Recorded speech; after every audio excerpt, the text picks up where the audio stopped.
ahorita, por ejemplo, hemos detectado que muchas personas llegan a confundir o existe mucha confusión entre la metodología de enfoque basado en el riesgo y el modelo de evaluación de riesgos, por mucho que nos acabas de comentar en este momento.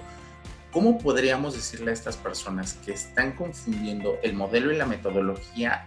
¿Cuál sería esta principal diferencia entre estas dos? Ok, el enfoque basado en riesgos como tal es un, un compromiso de la alta dirección que te va a dar todos los recursos, va a haber una disponibilidad de recursos necesarios para que gestiones los riesgos. Es decir, vas a establecer un ambiente de control, un ambiente de gestión de riesgos dentro de la organización que te va a permitir tener un proceso de mejora continua, que cuando busques un auditor, tu auditor sea realmente un área que te dé áreas de mejora. No voy a contratar a un auditor que esté a modo o que me va a decir que todo está bien, porque eso no te va a ayudar a nada en mejorar tu operación. El enfoque basado en riesgo tiene que ver con el compromiso de dotar de entrenamiento de calidad de oficial de cumplimiento, con que tengan el tiempo suficiente para atender el análisis de casos, con que el comité realmente tenga la disponibilidad de recursos y de tiempo. Te pongo un ejemplo ahora también con esto que se acaba de publicar por parte de la bancaria. Hace unos días se publicó el tema de los criterios para el entrenamiento. Y en los criterios de entrenamiento te dice claramente, hey, para este grupo de gente son 20 horas al año. Oye, pero es que yo le daba 1 hora. Precisamente porque no entendiste que lo que estábamos buscando, un enfoque basado en riesgos, y lo que fuiste a buscar fue un cumplimiento normativo, es que ahora te obligo a que tengas 20. Porque si con 20 está complicado, con una estaba peor. Entonces, anteriormente, los miembros del Comité de Comunicación y Control, oficial de cumplimiento, ni siquiera lo mandaban a eventos de capacitación, o no lo mandaban a congresos para actualizarse, o no le daban de recursos para poder obtener eso. Entonces, ahora la bancaria dice, no estamos obteniendo el resultado esperado. E implícitamente dentro del enfoque basado en riesgo ya habla de que tiene que haber un entrenamiento diferenciado, de acuerdo a sus funciones, a sus productos, a sus características. Ya lo habla la norma. Sin embargo, al no hacerle caso, obviamente la autoridad está diciendo, ahora va a ser sí. Y en ese va a ser sí, es que se empieza a complicar, en el sentido de que va a haber un cambio muy drástico de lo que hacíamos en el 2019, lo que tenemos que hacer en el 2020. Porque ahora son 20 horas de capacitación a los miembros del comité. 30 para los oficiales de cumplimiento. Pues 30 horas ya sean presenciales o en línea, es un cambio drástico a lo que obteníamos anteriormente en un curso en donde te daban 10 preguntas muy fáciles de 1 hora en línea. ¿Me explico? Tenemos que estar cambiando. Eso es un enfoque basado en riesgos. Y la metodología es cuando tú te metes básicamente a identificar cuál es la identificación del riesgo, cuál es su valoración, cuáles son sus indicadores, cuál es la mitigación, cuál es tu decisión. Esa es la metodología. Entonces, una cosa es todo lo que está alrededor y otra cosa es puntualmente los pasos que tienes que seguir para lograr que ese ambiente de control, ese ambiente de gestión de riesgos sea el adecuado en tu organización. Entonces, son dos cosas, son complementarias, no estamos hablando de dos cosas antagónicas, pero si nos confundimos, muchas veces creemos que con implementar una metodología ya tenemos el enfoque. No es así. El enfoque es más, es inclusive demostrar el compromiso de la alta dirección. Y te voy a dar otro ejemplo. Cuando tú eres auditado desde el punto de vista de riesgos por la norma ISO, si la alta dirección no está presente en la reunión de apertura, tú como auditor puedes cancelar la reunión. Porque lo que te está demostrando la alta dirección es que no tiene un compromiso hacia el logro del objetivo de la gestión de riesgo. Eso lo puedes hacer desde el punto de vista ISO.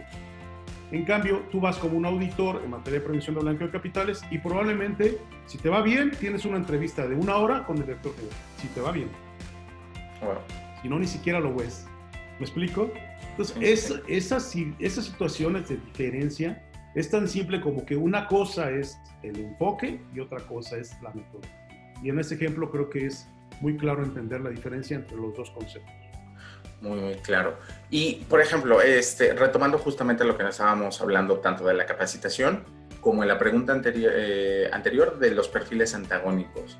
De acuerdo a las disposiciones, los oficiales de cumplimiento son los responsables del diseño y la implementación de la metodología, pero estamos detectando que no todos los oficiales de cumplimiento realmente son expertos en riesgos. ¿Cuáles serían tus recomendaciones para los oficiales de cumplimiento y en específico para los oficiales de cumplimiento que se están viendo envueltos en estas nuevas o en estas empresas de reciente regulación y de reciente creación como lo son las fintech. Fíjate que en este tema hay una tendencia de modalidades de servicio referentes a estas necesidades específicas de los oficiales de cumplimiento. Centros cambiarios. Digo, aparte de fintech, centros cambiarios. Estamos hablando de una empresa que probablemente tenga 2 empleados y uno de ellos es el oficial de cumplimiento.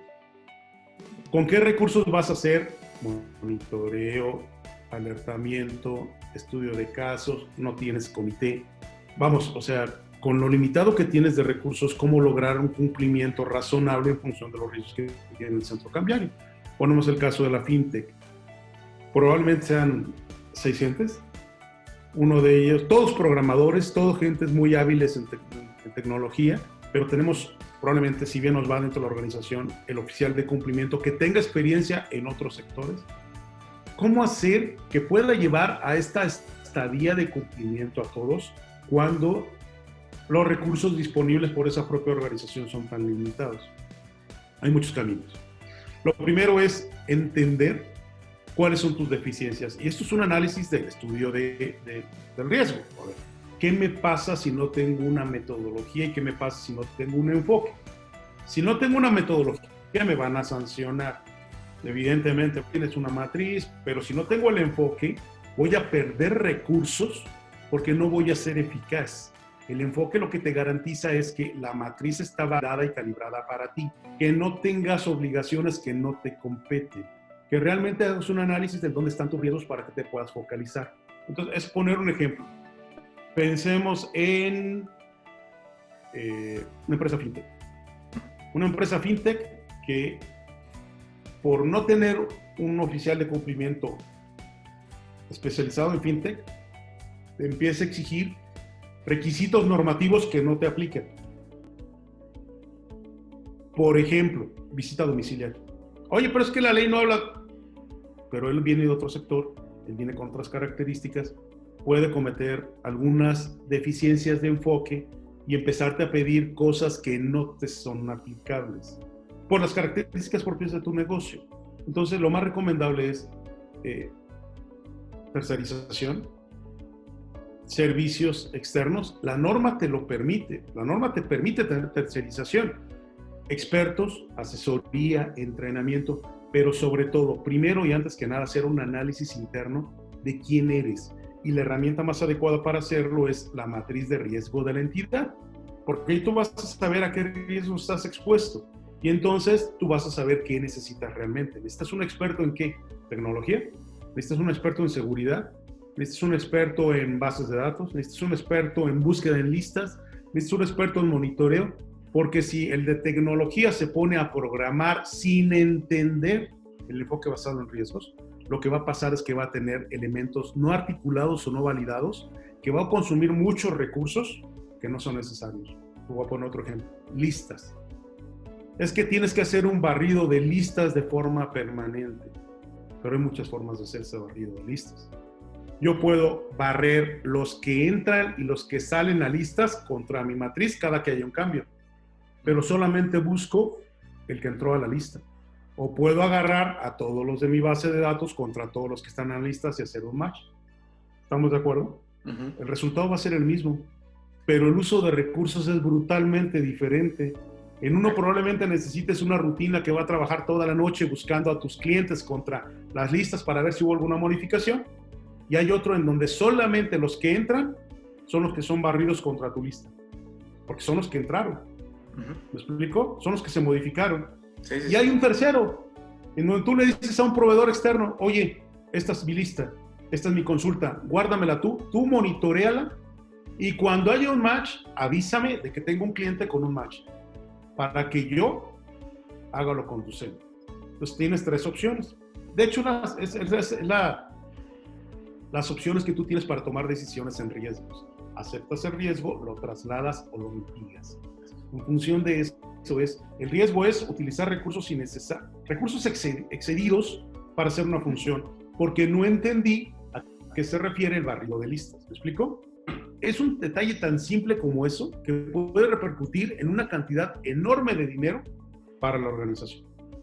Pero si tú no te queda claro, pues vas a cometer ese error y entonces vas a gastar dinero que es limitado para hacer algo que hay una forma mucho más simple de hacer. Inclusive que ni siquiera requiere recursos tuyos para hacerlo a un precio mucho más bajo. A eso me refiero con optimizar el tema y darle un entrenamiento y un entendimiento de cuáles son los riesgos que realmente tienes como entidad. Por eso es tan importante hacer las 3 matrices: entidad, quién soy, riesgos, cómo voy a mitigar mis riesgos al cual estoy enfrentándome como organización, y el riesgo del cliente, en donde sí, tú te vas a vincular conmigo, entonces yo qué voy a hacer con los clientes que tengan estas características. No sé si con eso haya quedado un poquito claro. Creo que bastante claro y nos has dado muchísima luz en todas las respuestas que nos has dado.